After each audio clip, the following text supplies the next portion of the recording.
Esra pasal 5. Pembangunan dimulai lagi dengan izin Raja Darius. Tetapi Nabi Hagai dan Sakaria bin Ido, kedua nabi itu, bernubuat terhadap orang-orang Yahudi yang tinggal di Yehuda dan di Yerusalem dalam nama Allah Israel yang menyertai mereka.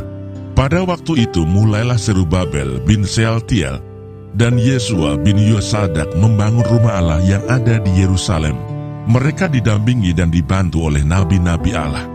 Tetapi pada waktu itu juga datanglah kepada mereka Tatnai, bupati daerah sebelah barat sungai Efrat, bersama-sama dengan Setar-Bosnai dan rekan-rekan mereka.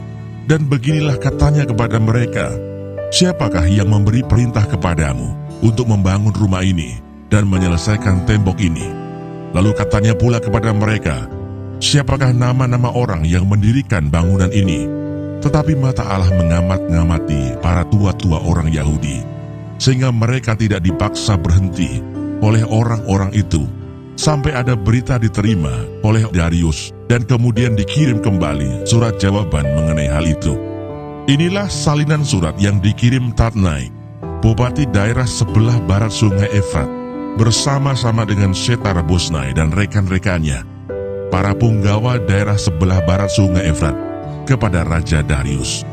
Mereka mengirim laporan tertulis kepadanya yang bunyinya sebagai berikut.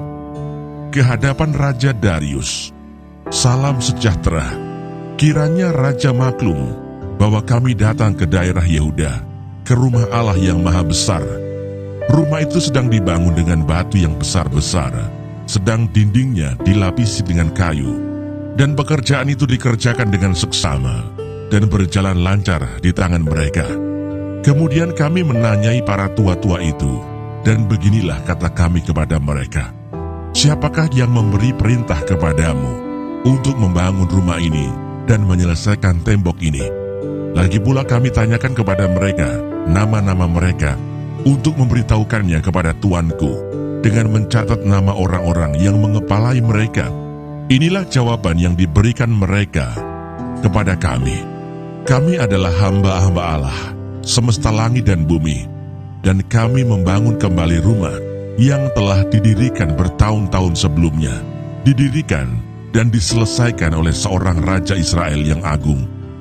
Tetapi sesudah nenek moyang kami membangkitkan murka Allah semesta langit, mereka diserahkannya ke dalam tangan Nebukadnezar, Raja negeri Babel, orang Kasdim, yang merusak rumah itu dan mengangkut bangsa itu sebagai tawanan ke negeri Babel.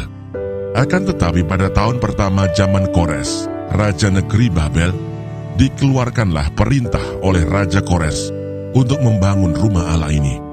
Juga perlengkapan emas dan perak dari rumah Allah yang telah diambil oleh Nebukadnezar dari bait suci yang di Yerusalem dan dibawa ke dalam bait suci yang di Babel, diambil pula oleh Raja Kores dari bait suci yang di Babel itu, dan diserahkan kepada seorang yang bernama Sesbazar, yang telah diangkatnya menjadi bupati. Perintahnya kepadanya, "Ambillah perlengkapan ini, pergilah dan taruhlah itu di dalam bait suci yang di Yerusalem, dan biarlah rumah Allah dibangun di tempatnya yang semula." Kemudian datanglah Sesbazar meletakkan dasar rumah Allah yang ada di Yerusalem, dan sejak waktu itu sampai sekarang dikerjakanlah pembangunannya, hanya belum selesai. Oleh sebab itu, jikalau dianggap baik oleh raja, maka hendaklah diadakan penyelidikan di dalam gedung perbendaharaan raja. Di sana, di Babel, apakah pernah dikeluarkan perintah oleh Raja Kores untuk membangun kembali rumah Allah yang di Yerusalem itu? Kemudian keputusan raja tentang hal itu kiranya dikirimkan kepada kami.